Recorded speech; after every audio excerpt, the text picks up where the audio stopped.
We've got Mike Bozansky, first one on board from Virginia. Morning, Mike. Right, just give me a second to get set up because you guys are always far more organized than I am. Now then, where are we? My channel. There we go, look. I'm live. Fantastic. Get rid of the adverts. Well, Mike, it looks like it's just you and me. Jeez. So, Mike, how was your week? Tell me all about it, because, you know, I don't know what it's been like. I know my week's been really, really busy, but we'll come to that in a minute. Oh, manscaped.com. Okay, Killswitch, BB. Hiya, buddy. Morning, Killswitch. Hope you're all good. Paul Matthews. Hi, Andy from the UK. Wow, if your name was slightly different, if it was Paul Matthews' son, I would have fallen off my stool.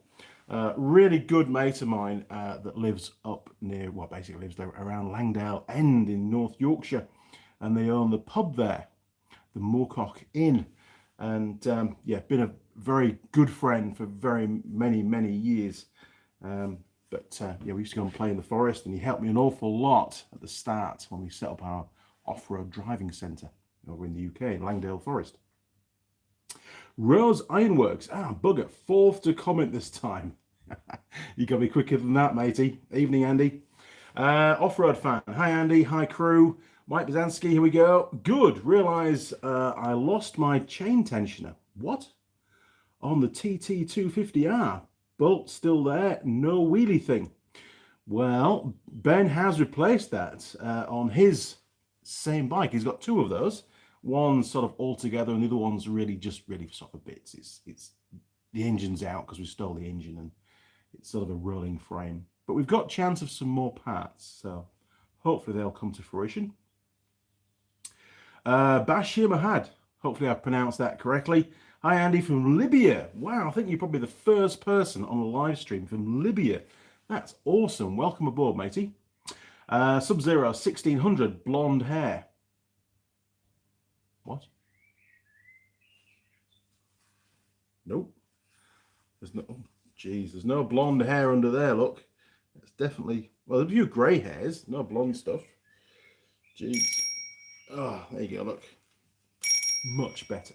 Now, so tell me more about the Sub-Zero 1600. Tell me more about the blonde hair.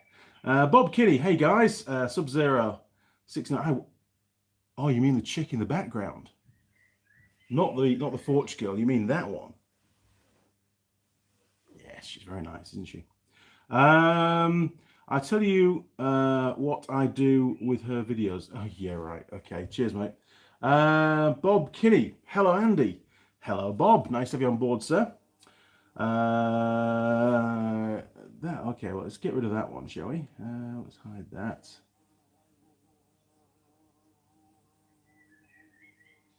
Right. So, Sub-Zero 1600 really shouldn't be on this channel, to be honest. Now, how has my week been? Well, as always, it's been really busy.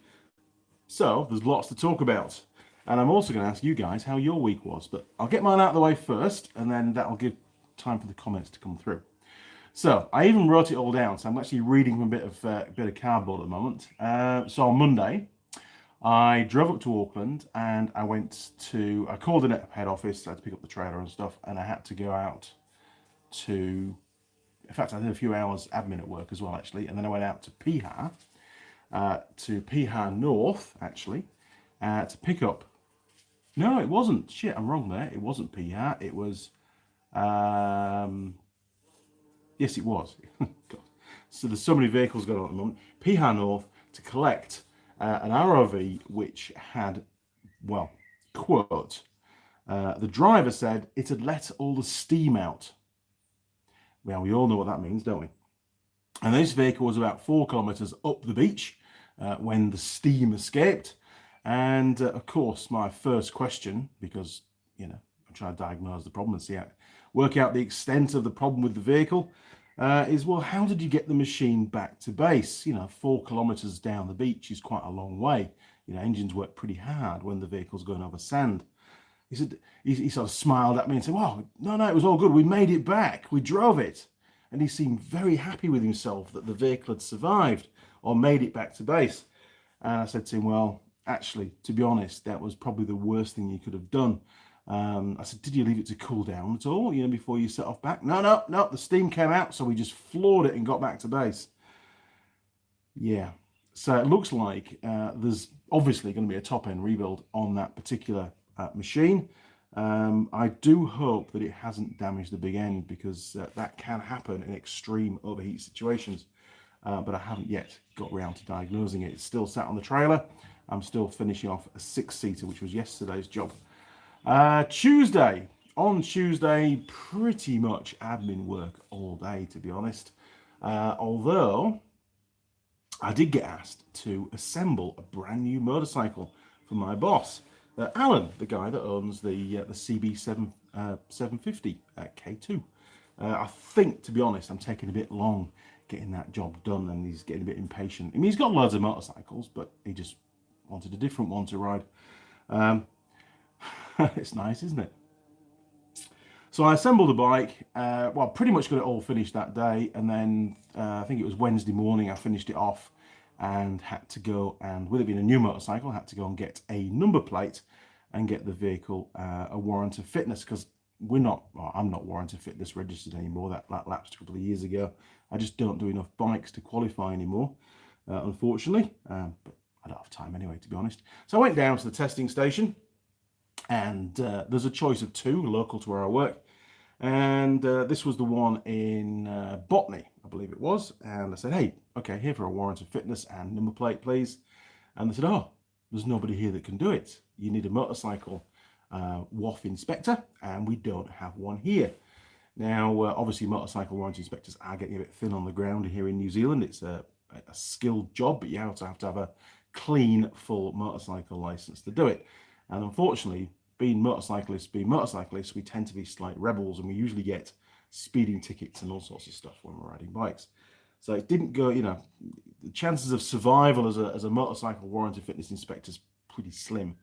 So I asked, hey, is there one at Highbrook? Can I go down to Highbrook and get it done? And they said, nope, there's nobody there either. So I had to abort mission, went for a bit of a ride, and then went back to work. And I went down the following morning, and there was somebody there, because he said there would be, and there was, which was great. So they got on with it and got it all done, and they gave me a number plate. Now, don't worry, this number plate, the story will roll out where it won't matter too much. So I can show you this plate on screen, and it's C to Cry. And I thought that was a brilliant number plate. I thought it was really cool. It's quite distinctive. It didn't cost any more than the normal number plate, but it sort of stands out, doesn't it? C to Cry, and there's quite a bit of, underlying meaning behind that, I think. You've got to see the world, in my opinion, anyway, see the world to appreciate the good things in life, and also appreciate the bad things in life, It's just what happens, isn't it? So anyway, got the bike finished, got it all ready. Alan turns up, and I send Alan a picture, and he goes, nope, there is no way I'm riding a motorcycle with that number plate on it. And I'm like, what? He says, nope, I'm a bit superstitious. There is no way I'm riding a motorcycle with that one on, with that number plate on. And to be fair, Alan has had his fair share of really weird road accidents on motorcycles. Not his fault at all. People just driving into the back of his bike. That's happened twice, which is a bit weird. And other sort of close shaves and problems. So I thought, hey, no problem. I'll go and get you another plate. But to do that, you've got to declare the old one lost or damaged or whatever. So I did what needed to be done and got him a new plate. And he turned up in the office on Friday, and he was very, very happy. And he's gone home on the bike, and he's busy riding it this weekend. So happy chap, happy boss, happy life. Isn't that what they say? So there you go. So, basically my question to you is, would you ride or drive a car with that number plate? Are you superstitious? Because I sure as hell aren't. It doesn't bother me in the slightest. But would you, are you a bit picky on the number plates that you have on your bike? Because And I think there's a lot more in life to worry about, but you know, such is life. So we did all of that, and that sort of took up Wednesday and Thursday and Friday morning, you know, and obviously I was doing admin work as well and trying to crank out the emails and do warranty claims and bits and pieces. So I then drove down home on Friday, late afternoon, evening, managed to beat the traffic, fortunately, and brought with me the three-seater ROV that's got this overheated engine, unfortunately. And then all day Saturday, all day yesterday, I spent putting the millions of pieces back onto the six-seater because there are so many panels. I had all the calipers to put back on again, and yeah, all the brakes, the CVT drive to rebuild, new steering rack to fit. I've sprayed the new front bumper with under seal and the front shocks. One of the front shocks actually are cracked. In fact, I've got a photo of it actually. I'll show you the picture. One of the front shocks. Oh, I can't show you the picture because it's the wrong brand. Nearly got into trouble. Okay, so obviously it's a coil spring and it had snapped. The coil had snapped about 2 inches from the top coil, you know, where the coils go flat to sit on the mount. And I searched high and low, and with it being a six-seater, they have a different thickness wire coil, and I didn't have a spare one, so I just took out the broken bit, and it's just going to have to cope as it is for now, unfortunately. It's not going to move anywhere. It's going to be okay, I think. You know, there's the majority of the first winding still there, so it shouldn't move around too much. And today, well, is the live stream. Here we are. And then as soon as the live stream is finished, I'm going to go and finish the six-seater, get all that put together. I've got the toe to do on the front axle because of the new steering rack. A bit of cleaning up to do, seats to put in. That's about it.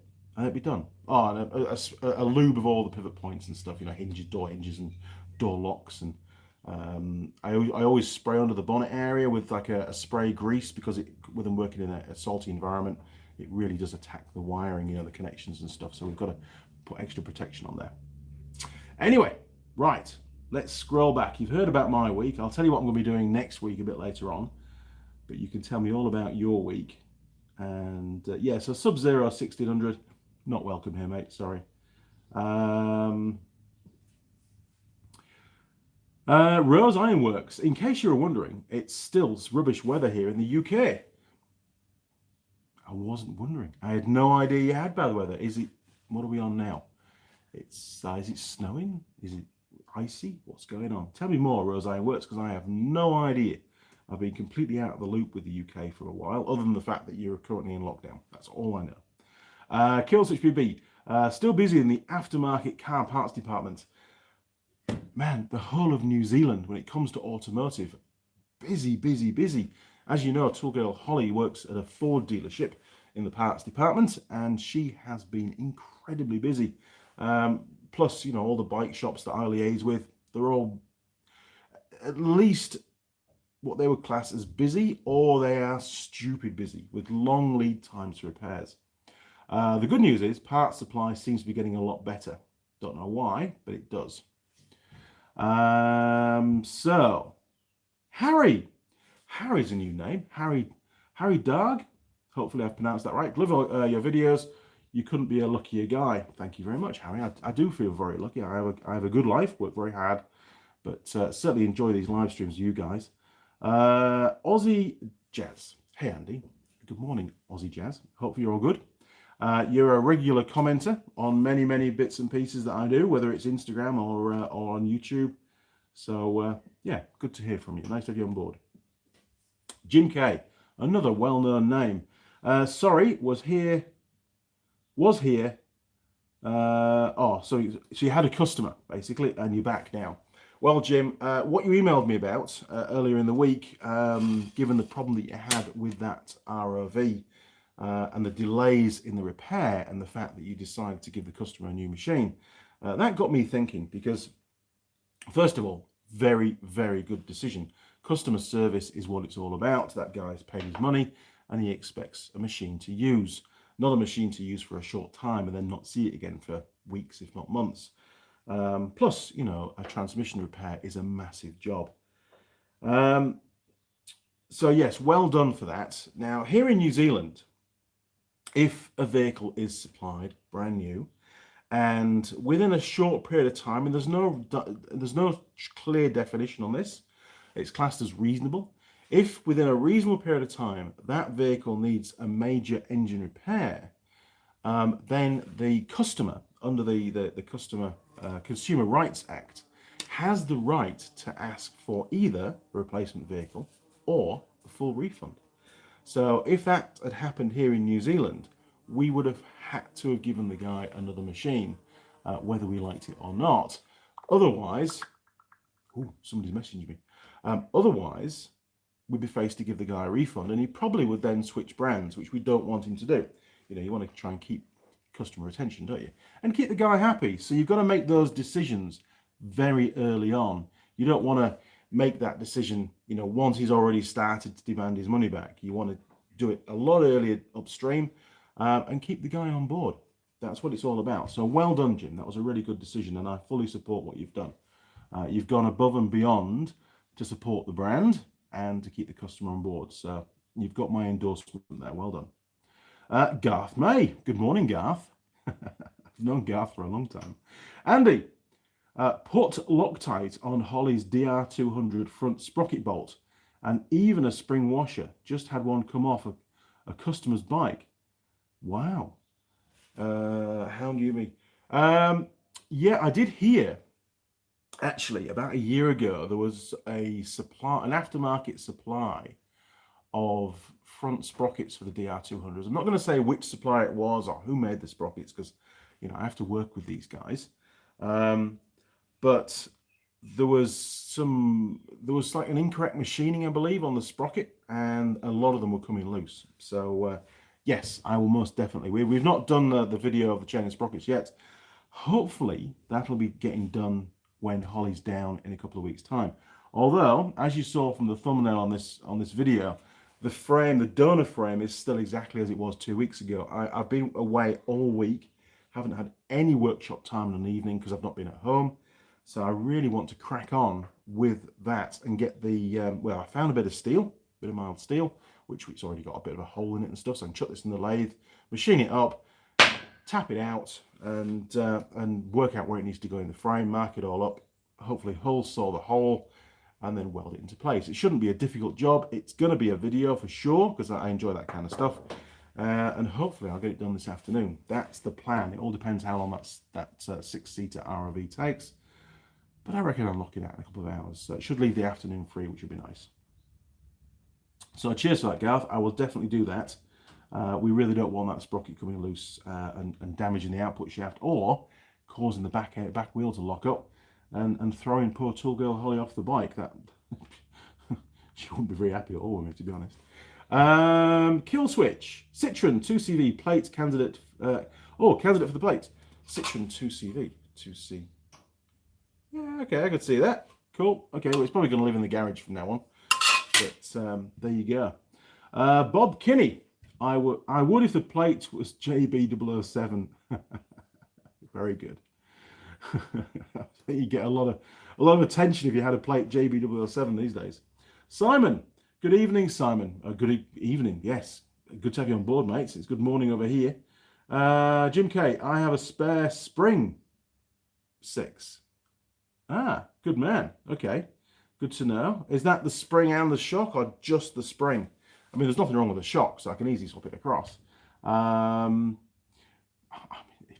If you're feeling generous, matey, flick it over. It will be a donation to the Bethel's Beach Surf Club, so you could check them out on Google Maps. I'm sure they'll be very happy for your support. Otherwise, possibly, you know, I'm obviously going to report it to the customer to say, hey, really, you're going to need a new spring shock, because you can't, in New Zealand at least, we can't buy the springs on their own. We've got to buy the complete unit, and they're not cheap, and they are a charity, so I try and keep the costs down best I can, but I just don't have a spare spring, so I can't just put it on and give it to them. So let me know, Jim, flip me an email, and we'll see what we can organise.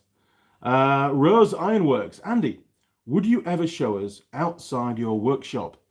Well, there's two reasons why, well, there's three reasons why I can't do that at the moment. One is, outside the workshop, the garden is littered with vehicles that can't be shown on the channel. The brand, we all know which brand that is. It's a terrible shame, and it really, every time I have to say this, it actually hurts me, because, you know, that's the brand that I work with all the time, and it's the brand that I've supported all my life. But hey, that's the agreement we made, and that's the way it has to be. Those bikes, normally, overnight, they're all in this workshop. The workshop's full of bikes. It's great. But I have to clear them all out before I can start filming. Another reason why I can't show you outside is the garden is, well, basically it's like a field. It's just an absolute tip.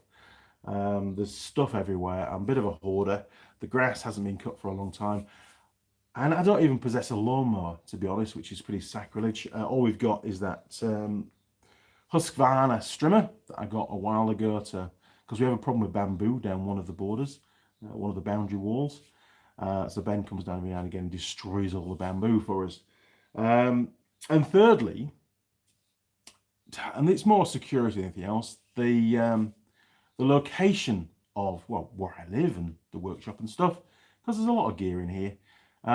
There's always going to be a very small number of people that try to work out where you live, because they want to try and benefit financially, and maybe take some of the nice things that you've earned and purchased over the years.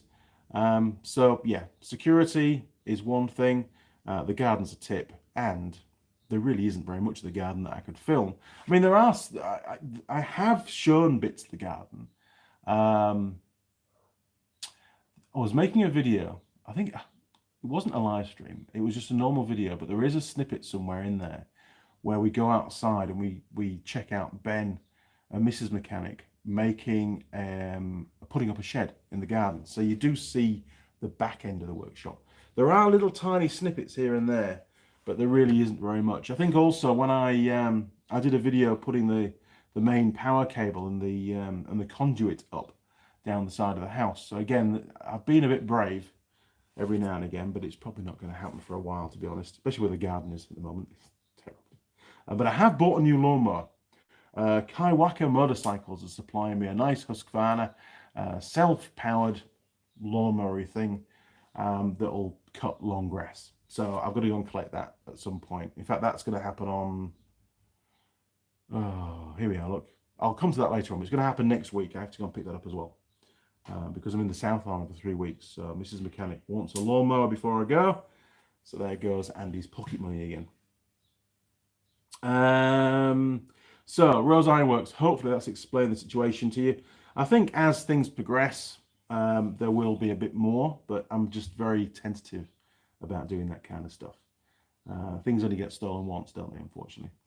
Mike, but plus I don't really want people just turning up. You know, I've got jobs to do and I'm busy. Now, Mike Bazansky, I'm a pretty big guy, so so am I, mate.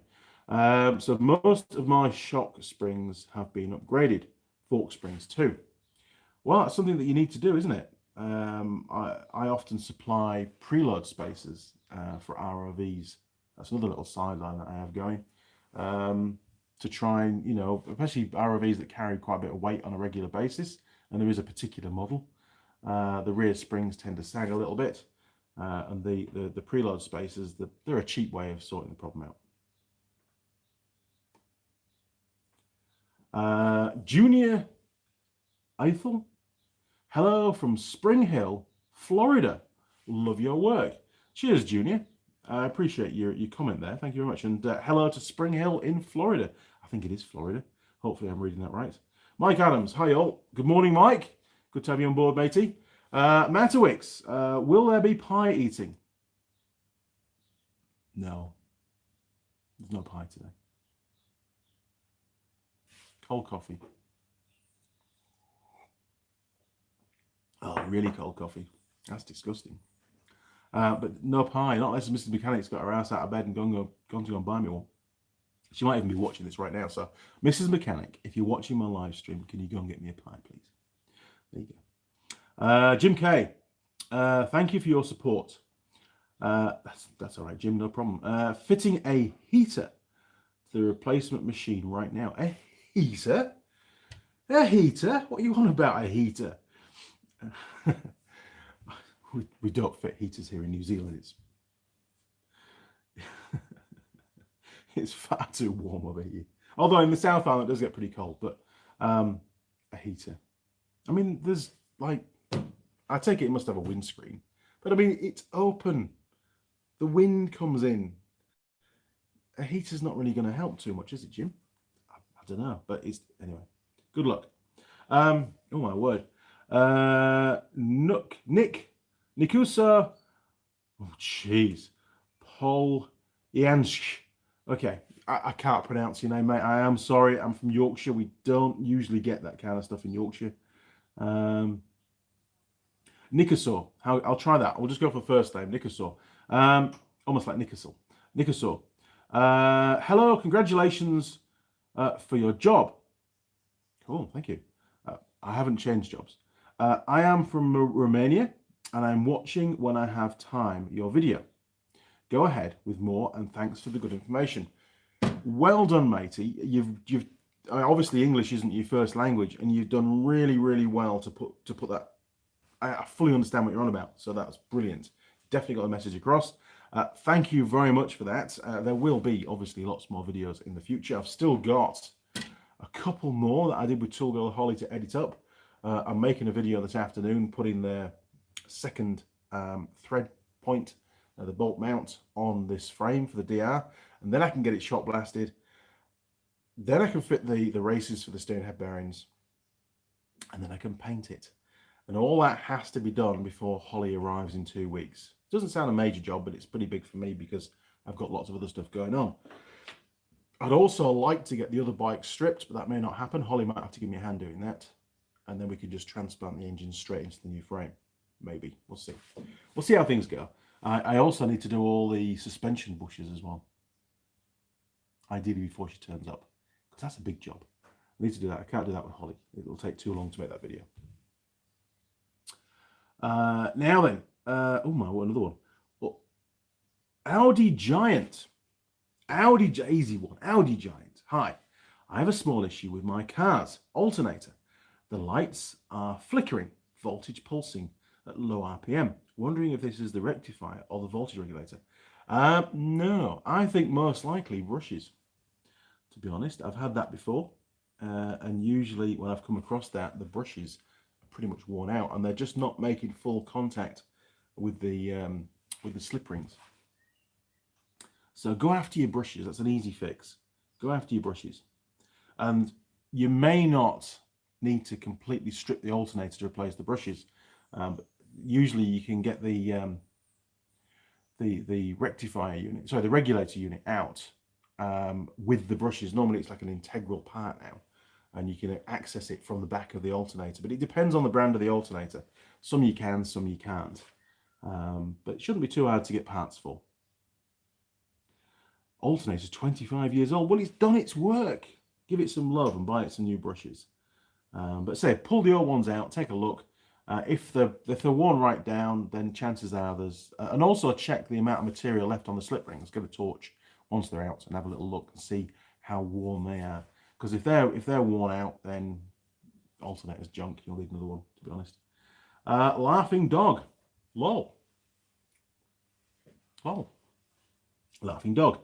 You don't want nutters finding you. No, you don't. You really don't. It's I won't say it's happened, but I've certainly the odd weird stalker out there. Rose Ironworks. Hey, that's fair enough answer. Thanks. Hey, no problem, mate. No problem at all. Burak Alp. Good afternoon from Turkey, Istanbul, bro. Well, Turkey in Istanbul. I nearly got to Istanbul. When we were driving through Europe to get to New Zealand, the plan was to ship out of Istanbul, but the Turkish border, they wouldn't allow us in. There was basically six sort of checkpoints, 3 to get out of Bulgaria, 3 to get into Turkey.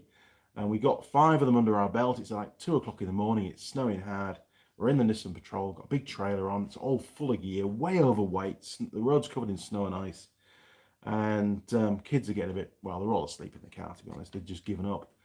And going through the last checkpoint, the guy's there in his little cubicle, waving us through, and the car goes past, and then the trailer goes past, and he's like, whoa, stop, didn't realise you had a trailer, because it was pitch black, obviously.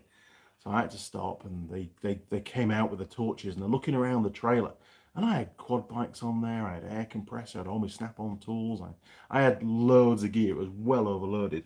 And he's shining his torch down in the bottom of the trailer, and I'm thinking, I wonder what he's looking at. And then I remembered, I'd used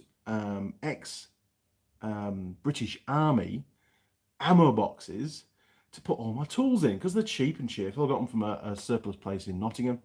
£5 a piece, brilliant. Put all your tools in, good strong boxes, galvanised, can't go wrong.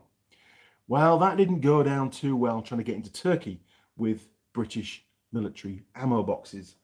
And of course they wanted to see the contents. I mean, their gun was already out, they already had the guns out, and I was like, whoa, calm down lads, you're all good. It's just some spanners. But anyway, I had to pull the boxes out, open them all up, and prove to them there was no ammunition, or I wasn't doing any gun running. But even so, they said, hey, we're not very happy. You need a carnet. What's a carnet? I says, well, I'm only going to Istanbul, mate, and I'm shipping out. No, you need a carnet. If you haven't got a carnet, and a carnet is a document that lists all the major stuff that you bring in, all the goods that have all the quad bikes and stuff on there, the tools. I didn't have one. And they said, okay, well, we want 40,000 euros deposit, and we'll give that back to you when you leave the country. And I'm like, A, I haven't got 40,000 euros on me, and B, you're the last person on the planet that I would give a deposit to. Obviously, there's a lot of reputation in Turkey. The chances of me seeing that money again, regardless of how much I gave them, it would never happen, would it? So I decided to turn around and then drive down to Athens, another 2,000 Ks, and ship out of Athens. But it all worked out, and here we are. So there you go, Istanbul. That's the only thing that I have in common with Istanbul. They didn't let me in. Simple. So Burak, go and see your mates on the border and tell them I'm not happy. Fireblade 2102. Morning, Andy. I always used to run Honda sports bikes and could never get the head bearings up. Set up. Never set the head bearings up. They were either too tight or not. Nearly changed them for a taper rollers, but never did. Any views? Yes. Much prefer taper roller bearings. There's a much larger contact patch. If you're anything like me and you enjoy doing your wheelies, but you're not very good at wheelies, then you tend to come crashing down a bit hard sometimes on the front end. And a taper roller bearing is a lot more resilient to that. On the race, it won't indent the race like it does with a ball bearing race, which will quite easily put a little a center punch mark almost on the race. And from that point on, your steering bearings are indexed, and it's going to feel a bit weird. So taper roller bearings every time for me. Ball bearing races, fine for bicycles. Motorcycles, there's a lot more weight, a lot more strength. Oh, I've got a bumblebee. Can you hear that? Bloody get me bumblebee's made it into my garage, and he's getting close. Now, you all know I'm not a fan of wasps, so I'm also not really a fan of bumblebees, but they tend not to go for you. They tend to sort of just do their own thing. So, ooh, it's a big one. Anyway, we'll see how things go. It might have to die. Don't like to kill bees, but I don't like to be stung by them either. So there you go, Fireblade. Go for the taper rollers every time. That's my choice. I think the only time I'd really accept a normal ball bearing race is on a really lightweight bike. Laughing Dog. I'm more interested on you working on the bikes, not where you live, lol. Well, that's a good thing. That's what it's all about. I have no interest in telling people where I live. Not particularly proud of the house, to be honest. The inside, yes, spent 2 years doing that. The outside looks terrible because never got around to painting it. Way too busy. Maybe when I retire, I'll be able to get all my jobs done. Simon, yes, no pie. Sorry, Simon. Yeah, you're the second person to bring that up. No pie. Metawix, isn't Kaiwaka on the way to Warkworth? Well, it depends which way you're going. Kaiwaka is, you've got Warkworth, you've got Welsford, and then you've got something else, and then you've got, is it T. Hannah?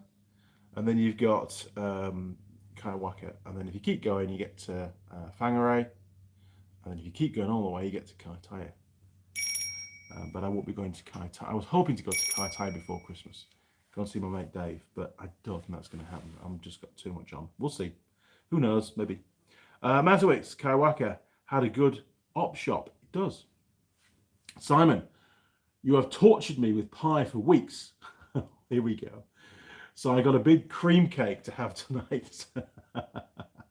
Well, mate, you're making me jealous now. I do like my cream cakes. In fact, Mrs. Mechanic has found a supply of really nice, far too nice eclairs, cream eclairs, chocolate cream eclair things.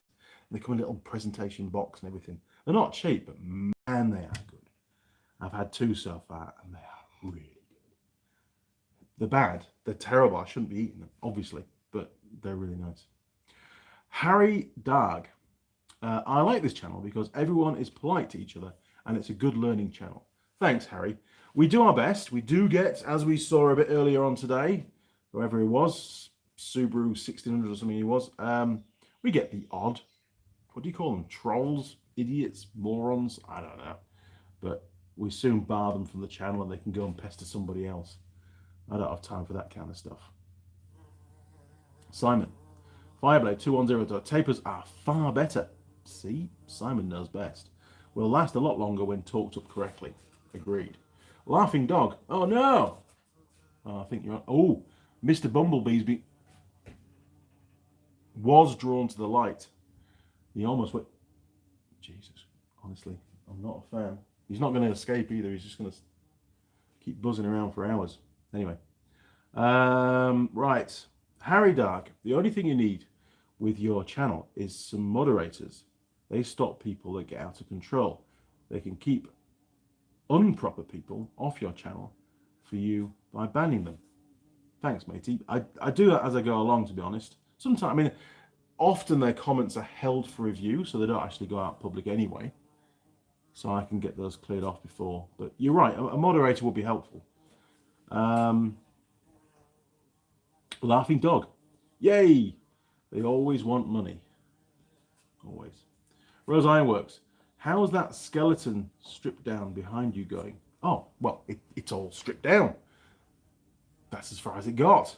I found a piece of steel in the cupboard in the lathe. So I've got that. I've got to drill this out, tap it, machine it's the right ID as well, and work out where it's going to go on the frame, drill the hole, weld it in, and then I can shot blast the frame. That's this afternoon's job. Whether I'll get around to shot blasting this afternoon, I don't know. It's a pretty messy job. Maybe I will. Maybe it'd be a good thing to do at the end of the day. And then I can have a shower. Good point. But we'll see. We'll see how things pan out. And then I can get it painted, because once it's painted, then the paint can dry. And then once Holly gets here, then we can start to build her bike, because that's the frame for her bike, not the frame that's on it at the moment, because I want it to be... Whoa, I was close. He's going to get sprayed in a minute, honestly. I don't like killing bees, though, and I know if I kill a bee, somebody's going to get really upset.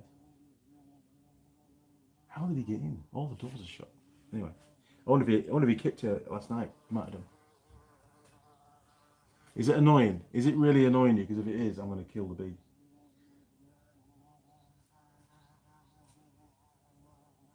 All right. If I was to kill the bee, is anybody going to get really upset? Tell me now before I decide to kill the bee. All right. Right. Now then, where are we? Harry, I love the trailer axle build you did. Thanks, Harry. Appreciate that. That was a weird video. I wanted to do it because it was a very useful thing for a lot of people to know. But when the video first went out, it was pretty. Didn't get that many views, to be honest. It took a few months before it got any kind of momentum. And one of the ones that is getting momentum at the moment is the winch relay autopsy, really. You know, where we diagnose, well, we go through how to test a relay, and that one obviously had a problem, and then we pulled it apart to see all the corrosion inside. Won't give you a spoiler alert too much. It's a good video, and it's starting to get a lot more momentum now, so that's good. makes it all worthwhile doing. Because if you make a video and you don't get very many views, you think, well, what's the point? You know? Mike, I recently watched your head bearing video on the Honda XR. Good stuff. Oh, now that was an act of nature. Mr. Bumblebee. In fact, I'm going to show you this. Here we go. Oh, sorry, chaps. Right, 3, 2, 1. Oh. He's in there somewhere. Hang on. Where is he? There he is. Mr. Bumblebee. Go to the light. Holy shit, he's out. There he is. He's made it out. Look, he's escaped. He's going to bother me again. All right. I think he must have had a shock because he's wriggling around in agony now. So that wasn't me. I didn't kill the bee. The bee went to the light, made a concerted, basically a justified decision, and decided going on the fluorescent tube was a good idea. Nothing to do with me. He's having a little sleep now. Honda XR head bearings, man, that must have been a long time ago. I think I vaguely remember making that video. I was probably quite a bit younger in that video. Audi Giant, thanks for the answer regarding my alternator issue. Your channel has a lot of great DIY repair videos. Regards from Norway. Well, thanks, Audi Giant. I do my best. I am hoping when I get a bit more time to do some more detailed diagnostic videos. I do spend quite a lot of my time during the week doing diagnostics. So sometimes it's quite nice to do different kind of stuff on the weekend, which is when I do most of my filming. Junior, I say kill the bee. Well, Junior, I think either he's having a nice sleep now or he's passed away. But either way, had nothing to do with me. That was an act of nature, I suppose. I just happened to turn on the fly killer this morning, so maybe that's my fault. TCI Fusion, good evening. Oh, I've got to shout this now. Good evening from Athens, Greece. Stay safe. Keep up the good work. Because it's in capitals. I will, TCI Fusion. No problem at all. Only use capitals when you want to shout. Rose Ironworks, if it's a wasp, kill it. B, no. I didn't kill it. I had nothing to do with it, Rose Ironworks. Apologies. Simon, brake and chain takes bees out of the air. Oh, brake and chain. Yeah. I'd be very careful around the fly zapper, because if I spray brake cleaner into the fly zapper and at the same time Mr. Fly goes on the mesh and it creates a spark, you know what's going to happen. Don't want that. Leave the bee in peace. It adds atmosphere. I did. I had nothing to do with it. It went over there on its own.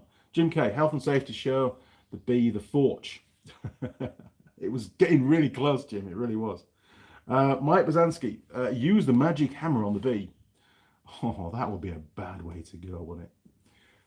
Aussie Jazz, bees lives matter.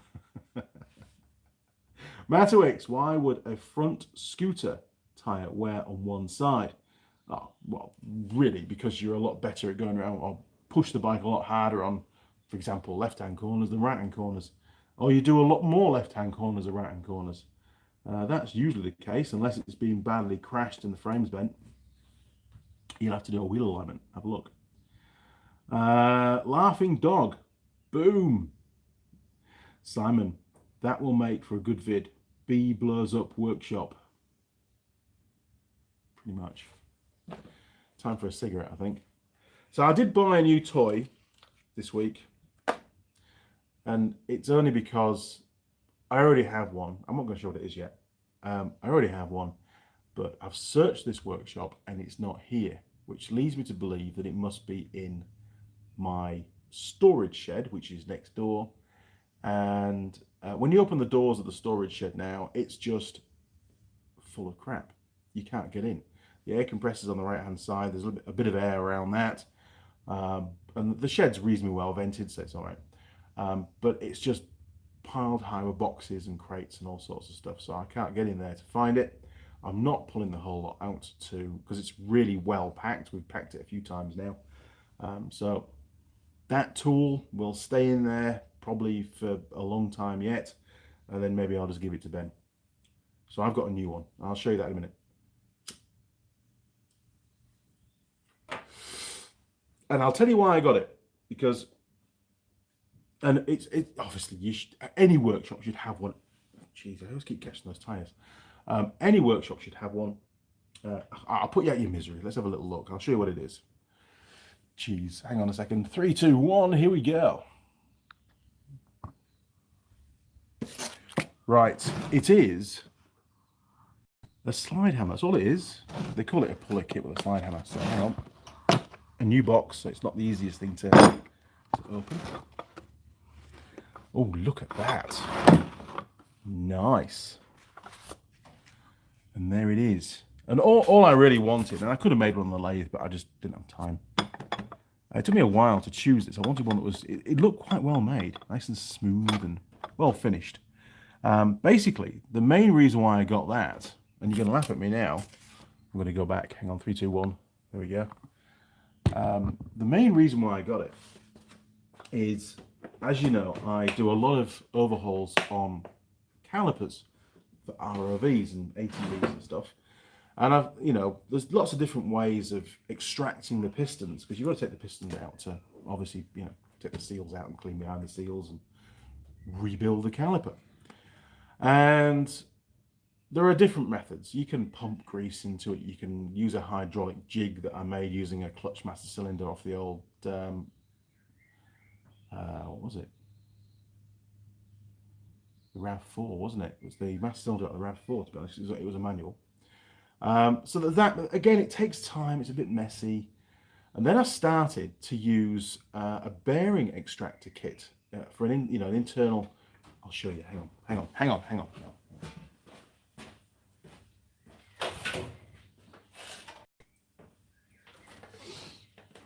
And I'm pretty sure I've used this in a video somewhere, but I have this. Very cool. Bought it years ago. I think some guy, some rep came into work selling stuff, and at the time I thought, well, I'll get one of those. So it's made by Motor. I think it must be German. I don't know what it is. There you go. Look. Part number's probably long gone. The label's all gone. But the part that I used, and I've done this for a while now. It's pretty well used. Hang on. I'll turn you around. I'll turn you around again. Jeez, twice in like 2 minutes. 3, 2, 1. There. So this is the kit. It tells you all the stuff on there, look. And what I use for the pistons is I use these two. So the larger one, that one, does the front pistons, and the smaller one does the rear caliper pistons. And originally I used to use this bit, and pull the pistons out using this, but it doesn't sit very well on the calipers, and it really does stress out because it's at a bit of an angle. And that's the bit that you put inside to flare out these pieces, the sharp bits.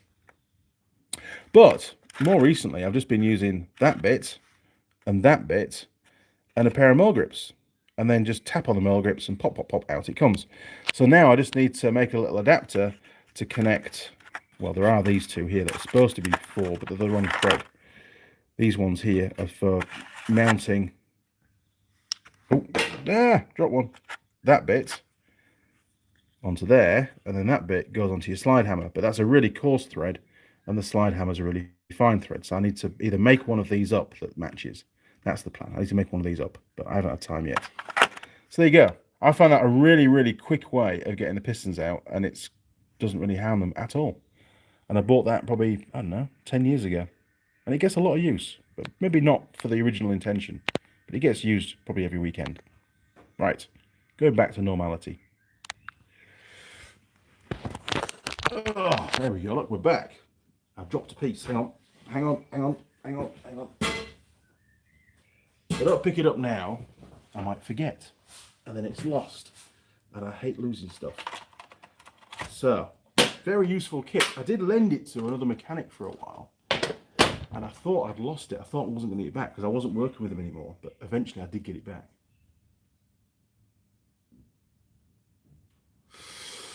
So there you go. So bought the slide hammer to use in conjunction with that. It's a bit of overkill I might ultimately end up making a slightly smaller one because the pistons are only small in those calipers. And that's quite a large tool to be using for that. And making a slide hammer will be dead easy. So, you know, when I get a chance, I probably will make my own, actually, for that particular job. One which will have the right thread already on the end, and I'll just buy the right die, and stick the thread on. And hey presto, away you go.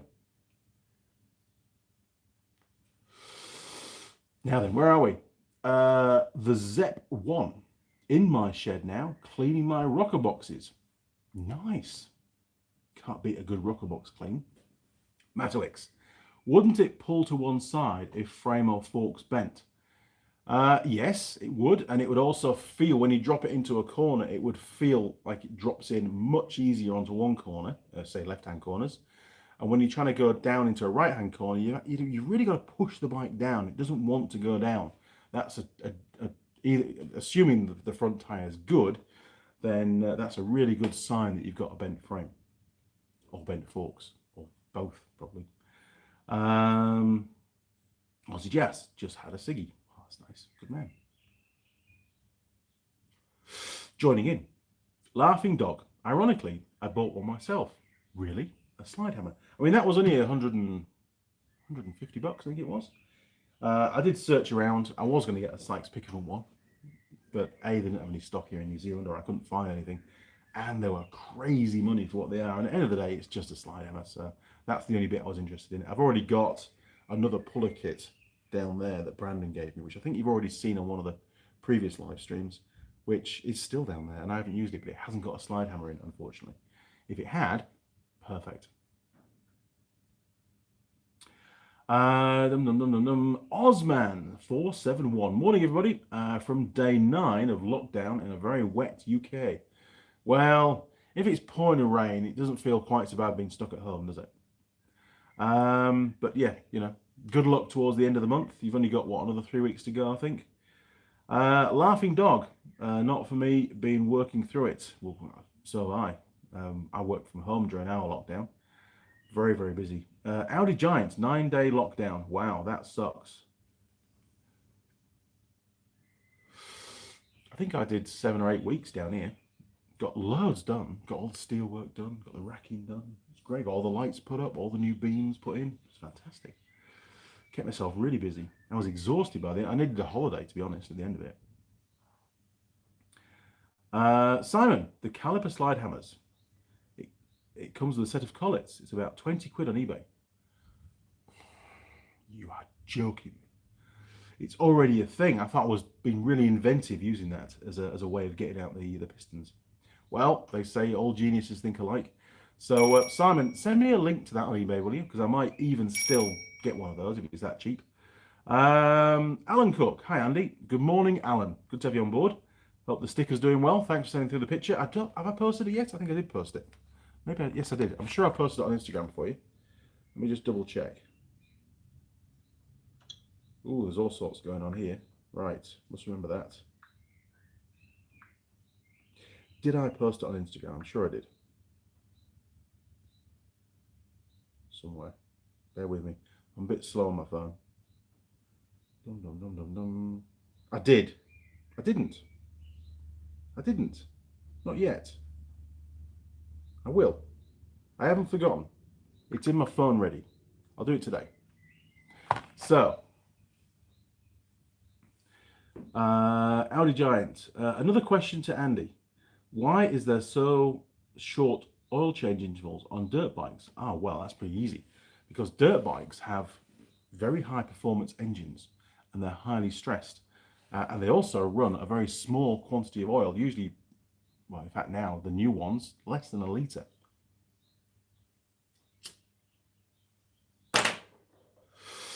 So you got to change it regularly.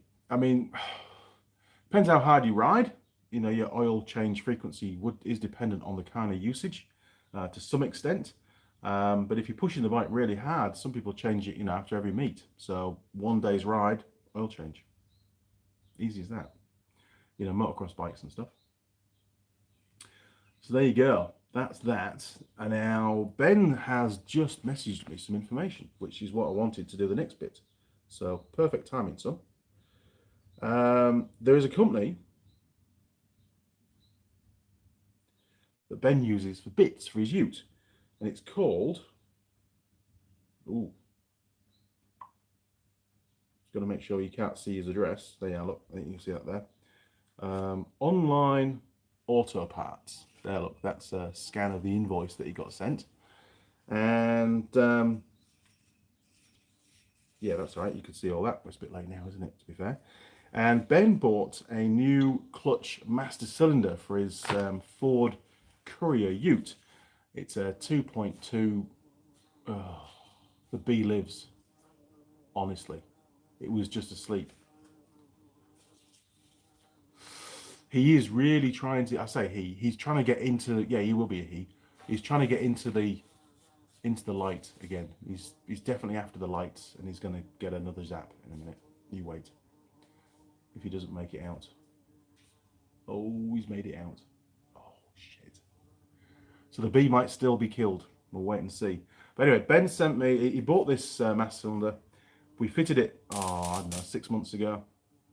And he had a problem with it where there was like an internal bypass of fluid on the main seal. There was no external leaks, but basically you press the clutch pedal down, and slowly, even though the pedal was held down, slowly the clutch would re-engage and off he would go again. So he said it was slowly getting worse and worse, to the point where he had about 3 seconds of clutch disengagement with one depression of the pedal. And obviously you can't pump the pedal because then it would re-engage the clutch again. It's not like a brake pedal. And so he said, look, I've got to get it fixed. So he rang the company and he told them about the problem. And they said, oh, no worries. You've diagnosed the fault. Your dad's had a look at it. We know Andy Mechanic. We'll send you out another one and you can replace it. We don't need the old one back, which I thought was really trustworthy of them. And the new one turned up.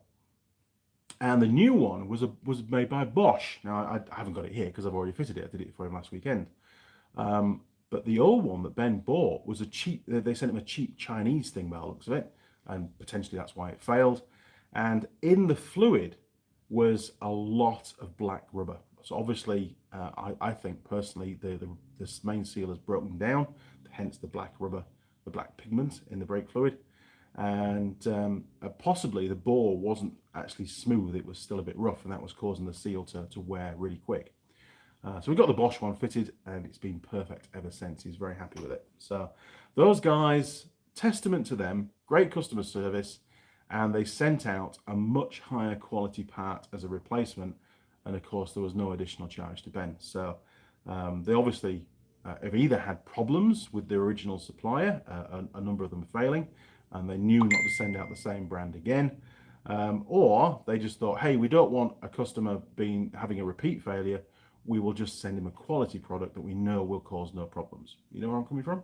So either way, good on them for sending that out. Great customer service, and both Ben and myself will continue to use them for many years to come. Great job. It's the kind of stuff that I like to see. So I thought I'd give them a little shout out and say thanks. So where are we up to? So hopefully, Audi Giants, that answers your question about the dirt bike oil change intervals, and it is important that you do it regularly. Alan Cook, how is Holly? Holly is great. She sent me a picture yesterday. I wonder if I can show it on. Actually, I could show it. I think I can show it. Hang on. I can show you this. This is a picture from Holly. Oh, Simon sent a video as well, mate. So I'll go today. I'll come back to that in a second, Simon. Hang on. Now then. Can I show you the picture? I can, but I've got to hide the top bit. There, look. Doesn't she look nice? She just had her hair professionally straightened. Very good. Great choice, Tool Girl Holley. And she's going to be filming not too long, not in 2 weeks' time. She'll be down, so you'll be able to see her straight hair on the videos. There you go. I don't really know why girls get their hair straightened professionally, but maybe it's just easier for them. I don't know. AJ44. Hello, Andy, from snowy Winnipeg, Canada. My daughter's Charlotte's in Canada. Between you and Dale Boy's channel, I've been able to do work on my Goldwing and save tons of money. Thanks, and keep up the great work. Dale Boy's channel. I'll have to check that one out. It sounds good. Well, AJ44, I'm really pleased that you found the videos both on their channel, Del Boy's channel, and the And Mechanic channel helpful towards getting your bike fixed. You know, that's what it's all about. At the end of the day, is sharing the knowledge. So good to have you on board, mate. A laughing dog. Can't you capture the bee and let him go outside? It might sting me. Can't be doing that. I might even be allergic to bee stings. I don't know. But anyway, he's decided to go away and have a little snooze again, which is good. So I won't have to kill him just yet. He hasn't gone in the fly zapper, so we're all right. Bob Kinney. The bee was not dead, just stunned. He was. He definitely got a shock because he wasn't happy when he got out. He just basically flumped to just above the light and had a snooze. Mike Bazanski, do you get to make the call on warranty work for your brand? Curious on how you consider that. I do. Yes, that is, I would say, quite a big chunk of, other than the diagnostic work that I do and all the admin. I do regularly get calls to discuss warranty claims, and obviously, you know, there's a period of warranty that will ultimately expire on that particular bike. And then even when the warranty is expired, this particular brand is very, very good on warranty, and I've tried to reinforce that during my time. Oh, Bumblebee's back. So I do often provide some form of goodwill assistance when it comes to warranty as well. Obviously, you know, if it's a year outside warranty, it's probably not going to happen. Most likely isn't going to happen. But depending on whether the customers, you know, used an authorized dealership for their servicing regularly, then that tends to offer or go in favor of goodwill warranty because they've supported the brand more, so we're prepared to put a bit more back into the pot to help the customer. If, on the other hand, the servicing history is terrible, i.e. non-existent usually, or they've been using all the wrong parts or aftermarket parts and bits and pieces, then, you know, that tends to go against them on warranty. So I try to be fair about it, try to put myself in the customer's position and, you know, consider what I would expect from that particular brand. It's a very strong brand, well known, can't say the name. Those that know. But yeah, regularly I'll get contact from motorcycle shops asking me if I'm prepared to cover a particular repair. And, you know, I do deny warranty on a regular basis, but I would say in the main, I'm very fair, and I do go above and beyond to help customers. Sometimes gets me into trouble, but that's just the way it is, unfortunately. You know, you do your best.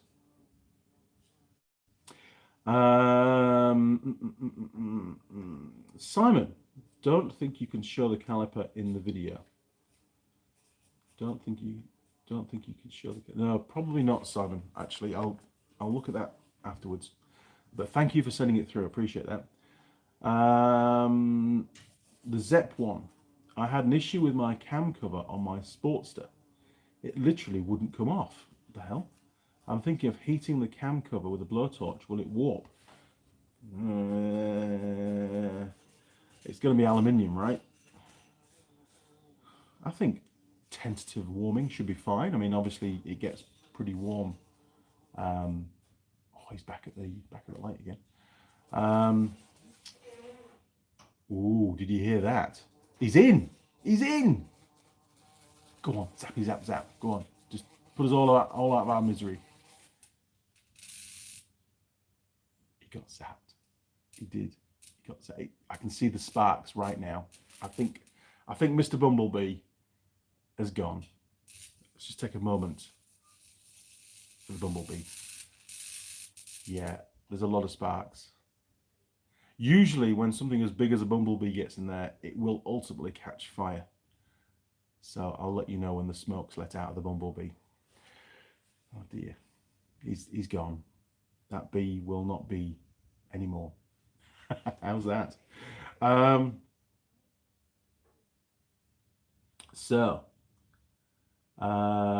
Yeah, I think you'll be fine as long as you don't go mad, to be honest. Simon, what do you think? I think it should be okay. But man, I really haven't come across a rocker cover being as bad as that. Normally you can get something in. I mean, you're going to be fitting a new gasket anyway, obviously. So just maybe gingerly try and get in there with something nice and thin and just very gently ease it up all the way around, and it should let go. But yeah, good luck with that one. The ZEP1, and also, you know, make sure that if you are going to use a blowtorch, make sure there's no petrol anywhere. That will be, things will probably get a lot warmer than you planned, to be fair. The ZEP1, so I can remove it. Yeah. Laughing Dog. I like early Del Boy. Most of the equipment he uses now is out of price range for average bikers. That is exactly my point with my channel. I often get told, hey Andy, there's a special tool for that job, or hey Andy, you should use this instead, or hey Andy, this would be a much better way of doing it, you should buy this. Yes, I can. I could do that. I could go out and I could spend a shit ton more money than what I do on stuff for the workshop, very specific tools. But I try to do repair videos using the tools that nearly everybody has in a standard kind of garage environment. Yeah, sure, I have a lathe and bits and pieces, which, you know, I need for certain jobs, you know, and a MIG and things. But, you know, just basic hand tools is what most people have access to, and that's what they're going to use to do the repair. So if I can replicate that in the video, it makes it much more beneficial to them, far more realistic, and it shows them a way of how to do the job to a reasonable standard using the tools that they have access to. Hopefully that makes sense. And that's what the channel was all about right at the start. I don't want to get too involved. I mean, I know I've got a pico scope and I know I do diagnostics on that, but you know, you have to have a scope to do some of those diagnostics. That's just the way it is. But just the regular servicing and bush removals, that kind of thing, you know, it's just the way it is. It has to happen. But I try to keep it as basic as I can, as often as I can. Alan, did you get your letter? I think I did, Alan. I think I did. Jeez. It was on an email, wasn't it? Let's have a look. We'll just search the old emails and see what comes up. Oh, now there's a fly. Go away.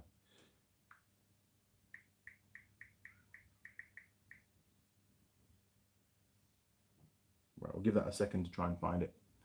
Laughing Dog. I always use OEM parts on my bike.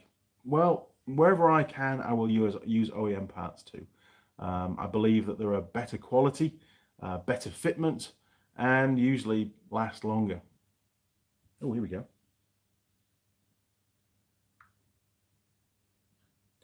I've got 2 emails. There you go. That's Alan's. Yeah, I'll get you straight on the channel now. Look, there's Alan's sticker that he got, and he's put that on something that's carbon fiber covered by the looks of it. Very good, Alan. And so there's no letter with that one. And the other email just says my sticker has come today. So no, I didn't get a letter, Alan. If you want to resend it now, maybe it'll come through. Who knows? Right. John King, how's your eye? I think it's all right, actually. Does it look okay? It took probably 3 or 4 days after the very nice gentleman, Ricardo. What a memory, eh? Ricardo, the guy with the needle at the hospital, dug out a piece of metal for me. It was actually in the is it the iris, the blue bit, the coloured part of your eye, the bit that opens and closes, you know, opens the black bit in the middle. That's why I couldn't see it, because it was actually stuck in. I wasn't looking, I was looking the white of the eye, and it got really painful by Sunday night, so I had to go to the hospital. He dug it out that night. Yeah, it was a bit. It didn't really affect my vision. It was just watery and painful for like 2 or 3 days after. But I was fine to drive. Fortunately, it didn't really affect my eyesight. I did an eye test, and he said, "No, you're all good to drive." So that was okay. So thanks, John. Things are back on the mend again. Well, actually, all fixed now. Will I be wearing a full face mask whenever I grind? Yes, most definitely. I've learnt my lesson again. Don't get complacent when it comes to, you know, wearing eye protection. I did have glasses on, you know, I had safety glasses on, but on that occasion, it still got in, didn't it? So a full face mask, by far the best way of prevention on getting metal in your eye, to be honest. Laughing Dog. Man, I can hear the bee cooking. He's definitely dead now. He's sort of flumped down. Wings are well, burnt away, actually. There's no wings on him. He ain't flying anymore, that's for sure. And he's very still. So I would definitely say he's dead. Junior Ethel, oh, the bee humour. Couldn't have asked for a better sidekick, to be honest, for our live stream today. The Zep1, thank you. Hey, no problem, mate. No problem at all. Mike Bazansky, I love the smell of burning bees in the morning. Actually, it's not a very nice smell. We have exactly the same fly zapper in the kitchen because we do get a few flies coming into the house because Mrs. Mechanic insists on having all the windows and doors open during the day. I don't know why. So all the bugs come in, but now when they go in, they die. And we have to regularly empty. We kill so many bugs. It's brilliant. In fact, I was going to do a little experiment actually and put one of these fly zappers out in the garden overnight and just to see how many bugs I can kill because the garden is full of bugs, especially in the summertime, through the night. And they do swarm around those kind of lights. So it'll be quite interesting to see how many we can kill in the night. It'll probably catch fire actually, no my luck. I sent it, but oh, you sent it by airmail. Right, sorry, Alan. No, I didn't realise you meant a proper letter. That's cool. No, hasn't arrived, although I did get a notification earlier in the week that there is post at my PO box again. I'm assuming that's where you sent it, obviously. So that may well be your letter. Now, I'm going up to Auckland. In fact, good segue. Going up to Auckland. My next week's plans are Monday, I'm here at home. Going to get lots of jobs done on Monday, try and get caught up. Tuesday, I'm on site at a dealership doing some training. Wednesday, I'm at home again. I've got to load up the trailer and bits and pieces. And then I've got to go up to Auckland, deliver the 6-seater, get rid of that because it's taking up loads of room. And that's it really for Wednesday. Just a bit of admin work, phone calls, that kind of stuff. Probably do a few emails in the evening. And then Thursday and Friday, I've got to, what have I got to do on Thursday and Friday? I've got to deliver some new ROVs. That's the main reason for going up to Auckland, is to do that to the various surf clubs in the area that have ordered new ones for this year. And I've got to go up to Kaiwaka and collect my lawnmower. Hopefully I'll have time to do that. I might have to go up maybe on the evening. If Matt can maybe take it home, I can collect it from there. And then I've also got to drive back to Taupo. So quite a busy Thursday, Friday. But it will mean that we're delivering those ROVs a lot earlier in the year to what we would normally do, or we've done in the past. And there's a reason for that, because I'm away in the South Island for 3 weeks, starting the 29th of November, I think it is. And I don't get back home until late night, 17th of December. That is going to be the longest trip away by far. Obviously, not at home, can't do any work here. There will still be live streams. I'll be doing that while I'm away. I might even be doing more than just the Sunday morning ones. We'll have to see basically how knackered I am, because I've got a really packed schedule for those 3 weeks. I've got a lot. I think there's 21 meetings during that time, plus about 4.5, probably 5,000 kilometers to drive. So it's going to be a very, very busy time away. But I will make the effort to do the live streams for you. So one of them will be from Queenstown. I'll be in Queenstown one Sunday morning, and then the other Sunday morning I think I'm in Timaru, I think. So that's where those two will be from. So Alan, once I get your letter next week, I'll make a beeline to go and get it from the PO box together with anything else that's arrived. And so next Sunday, I'll read it out for you on the live stream. Okay, Audi Giants, my glasses have saved me plenty of times. Safety third, I guess. Yep. I mean, glasses are great, but they're not as good as a full face mask. That's all I'm trying to say. And proof of the pudding is it got in. Harry Darg, I personally love the smell of diesel in the morning. That's more like it. Diesel's fine. I don't mind diesel at all. Although I'm not too keen on diesel smoke, you know, from the exhaust. It's a bit acrid sometimes, and especially on the new vehicles that have those little particle filters and stuff on them. You know, they smell weird. It's just odd. Diesels don't supposed to smell like that. Sean Lyons, thanks for your videos. You are very educational. Thanks, Sean. Appreciate that. Hopefully I pronounced that right, because some people pronounce it scene, but I think it's Sean. Let me know. AJ44, RE the bee. Oh, we're back to the bee again. In the mortal words of the captain of the guard in the movie The Green Mile, which I've seen, that was a successful execution. Right first time. Thanks, Sean. Cheers, mate. Appreciate that. Appreciate the feedback. So, we're an hour and 15 minutes in. We've got 46 people, which actually, last live stream, I couldn't believe it. The last live stream, we had so many people watching. It was unbelievable. What are we up to now? I've never had a live stream like it. We had, I think, peak audience at one point was 150 odd people, which is mental. Yeah, so that one. Over 3,200 views now. I reckon it's the pie. I think the pie is what draws people in. It was a good pie. I do miss having a pie today. Pies are good. We've got another question. Hang on. Oh, geez, that's a funny language. Can't say that one. So, yes, Ben's clutch. So I do jump around a bit this morning. They even sent him a really cool little air freshener. Look at that. But he was not prepared to put the air freshener in his ute. I don't know why. Maybe I'll put it in my ute. We'll wait and see. But yeah, they sent him an air freshener. Top guys.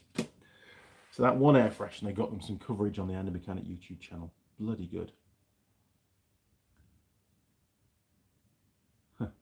Okay.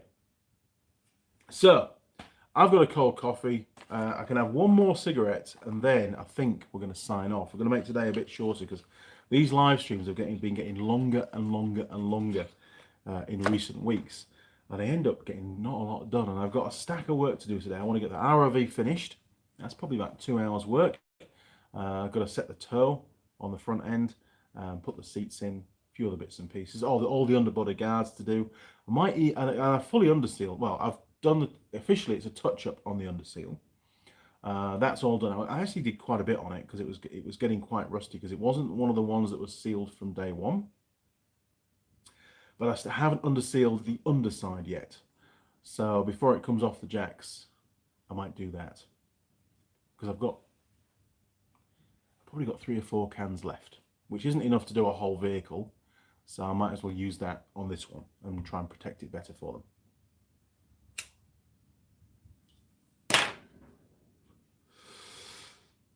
What have we got?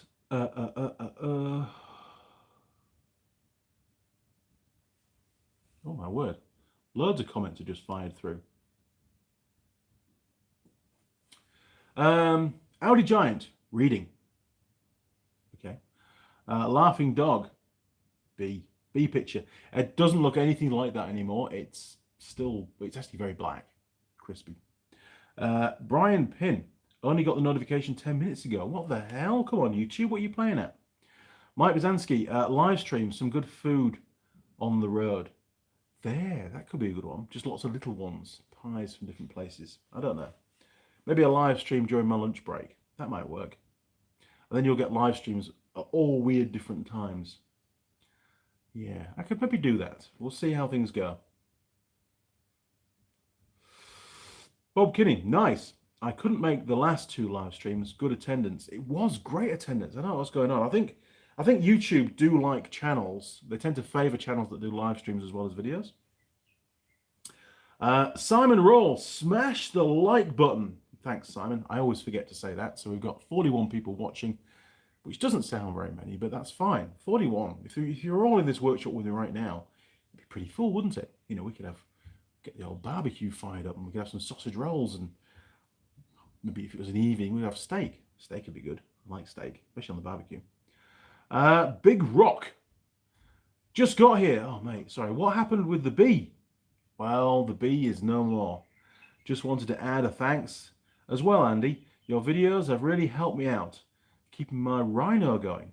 Very good. Now, I'm assuming that's because I can't say the word rhino in association with ROV, so I'm assuming you've got a pet rhino in your garden. So that's excellent. I'm very pleased that your rhino is going well. And obviously, you've got to give it lots of attention. And, you know, do you service a rhino? Good checkovers. There you go. So thanks, Big Rock. Appreciate that. I do understand where you're coming from. Alish, hi Andy. You're early. I missed you. I'm not early. It was 8:30 when we started. I think maybe the time zones are all a bit messed up at the moment because you've got daylight savings going in and out and that kind of thing. So blame the clock. It's not me.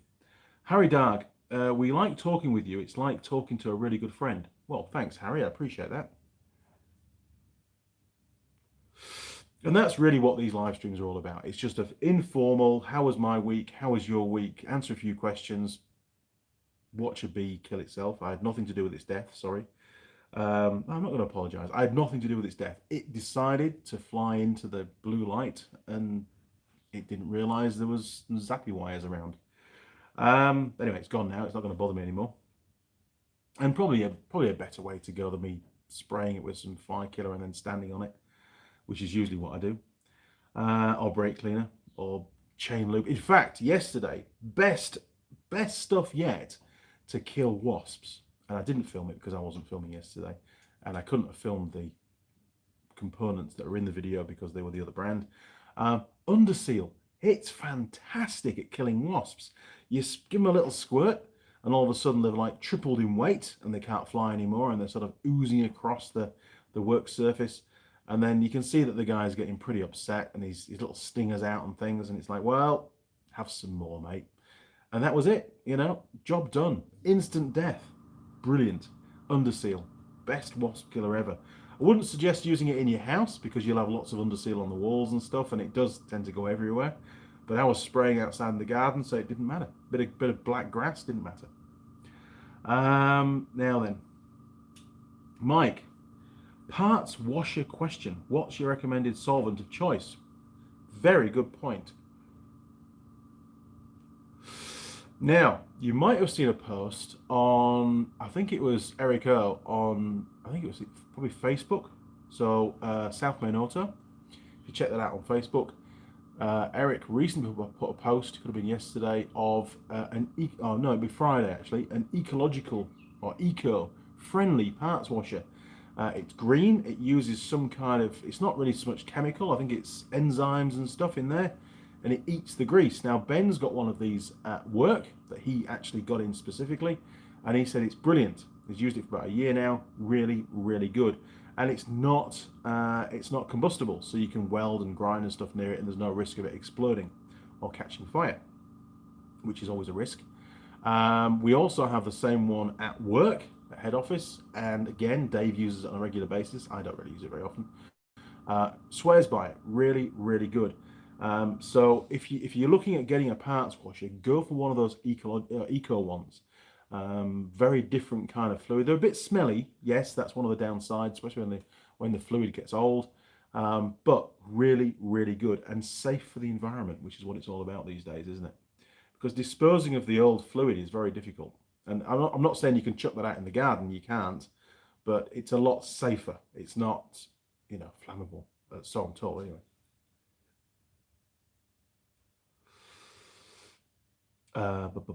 So Mike, hopefully that's answered your question. I'm sure there'll be a few different brands out there now doing those eco parts washers. I don't have a picture. Oh, maybe Ben. I think Ben messaged me a while ago with a picture of his. Maybe. Just bear with me, see if I can find it. Benjamin Young. It might be a long way back. That's if he did. I could be wrong. Maybe he didn't. But they are very good. And if I had room for a parts washer in this workshop, then that's definitely the one I would go for. But I tend to just use old petrol. I just use up my old stale petrol from a parts washer. Obviously turn off the fly zapper. Sorry, we'll call it the bee zapper now. Well, I always turn off the bee zapper because that's a source of ignition. So the last thing you want is petrol fumes in the workshop and then a bumblebee going in there and getting zapped. That would probably cause quite a large explosion in my workshop, which wouldn't be good. I'm going to scroll back a few weeks and see if it is on here.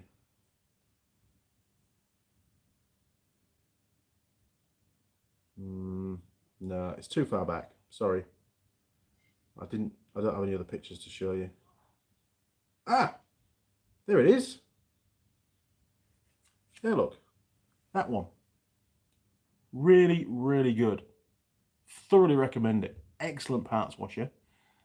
No idea on the cost, but very, very good. Sorry for the glare. There you go, look. So that's the brand. You can see that. Hopefully you can. Can you? You can. Look at that. Brilliant. Okay. God, full of useful information on this live stream, aren't we? So there you go. Right. Hopefully, Mike, that's answered your question. That's what you should go for. Kill switch, hour and a half live stream, 2 hours work on projects, 10 hours apologising to Mrs. Mechanic. Well, yeah, well, I'm not really seeing too much of Mrs. Mechanic this weekend. I am really trying to crank out the work at the moment. Al, wasn't blaming you. Thanks, Al. Ed Foster, the bee was a form of cheap entertainment, lol. It was, and it wasn't planned. He just was in the wrong place at the wrong time, and then made a very wrong decision to go to the light. Okay, well, I think cigarette is nearly gone. Any more questions before I sign off? Just to give you one more chance. Oh, 38 people watching, 41 likes. Good on you, chaps. Really appreciate that. Now, often, you know, I say things about supporting the channel and stuff, and it's not all about money. And in all honesty, you know, I do get a few donations through, and Jim K has been very helpful over the last few months. Really appreciate that, Jim. Thank you. Together with some other viewers as well. Simon Roll has sent me some tools across over the years, and again, I still use those now. Very, very helpful. But there are other ways that you can support the channel, and one of those ways is if you do have social media, if you've got Facebook or Instagram or whatever, is spread the word, because there's a lot of people out there that still to find the Andy Mechanic YouTube channel. And if there's a particular video you like, do a post of that video with the link. And then that way they'll get to the channel, or you can do a post with a link to the channel itself. And then they'll get to see all the videos and experience them for themselves and hopefully help people out. So really it's more about spreading the word than it is anything else, in all honesty. If you do want to read about the channel and the history, then you can do that through the Patreon page. There's a link on the Andy Mechanic homepage, and it tells you all about why the channel came to be, a bit more background on me. And of course, there's profiles on all the tool girls on there as well, and lots of images, and I think there's even a couple of videos that you can download as well if you want to put together like a screensaver or something, or get one of the pictures printed out for a new workshop. Who knows? It's all there. It's all pretty much free, and you can also become a patron to the channel through that portal. If you feel compelled to send some money across, then you can do that through the PayPal process. And it's just the andymechanic at live.co.uk. So andymechanic at live.co.uk email address to send whatever you decide to send. It's all much appreciated. And also, don't forget, we'll get rid of the old cigarette now because it's pretty much gone. You can even get your own Andy Mechanic merch, and you can get that from Zazzle. And again, there's a link to Zazzle in the description of this video, and you can get mugs and all sorts. If you do decide, and there's still a competition, well, a draw, not a competition, there's a draw running, where if you do decide to get any merch, send through a selfie once it arrives, and you've probably just about still got time to do that. Order whatever you want, be it a keyring, mug, pair of leggings for the wife, whatever you like. There's obviously the official Tool Girl leggings on there. Send through a selfie, not wearing the leggings, obviously, that's for the girls. And send it through on an email, same address, and I'll put you in the draw to win some Teng tools, which includes a ratchet set, a socket set, ratchet and bits and pieces, and some other bits and pieces from Teng. Also some Forge gear and some more Andy Mechanic merch, including a bespoke Andy Mechanic jacket, which I'll get made up once I know who wins, so I have your size. There you go. So pretty cool mugs. I do like them. Very happy with the design. I designed it all by myself down at the pub one day, so, and it seems to work really well. Very happy with those, and it's even good with cold coffee. Well, the coffee's not so good. Okay, well, JIS. Before I go, Simon, I met Brandon from Teng Tools for a couple of pints, and actually he bought me tea, which was really nice, on Tuesday night when I was in Auckland, and I asked him the question: does Teng Tools produce any Japanese industry standard driver bits? You know, the can't say posi drive, but the star type screwdrivers for JIS screws. And the answer was yes. Not yet screwdrivers, but they do produce the bits to go into, you know, the little holder, basically. So I said, right, put my name on some. I absolutely need those, Brandon. So he's put some to one side, and next time I'm in Auckland, I'll get those picked up. So Simon, we've solved the problem. Thank you very much. They are on their way. Really appreciate everybody's help in trying to convince me that I really need a set. And I do know I need a set. I've just been really slack at getting some sorted out. And the ones that I found online, by the time they got to New Zealand, they were crazy expensive. Really, really expensive. So we found a solution to the problem, which is not going to be expensive at all. Killswitch BB, good night, Andy. Good night, Killswitch. See you next Sunday, mate. Okay, crew, that's it from me. We're all done on this live stream. Thank you very much for joining. Sorry if I've been babbling on for, what is it, an hour and a half. For some reason, you guys seem to like it. I thoroughly enjoy it. It's been great to have you here. And I will see you next Sunday. Same time, 8:30 a.m. Sunday morning. That's New Zealand's Sunday morning. And, of course, New Zealand time. If you are going through a daylight saving thing, do go onto Google and check what 8:30 a.m. Sunday is the time in your land.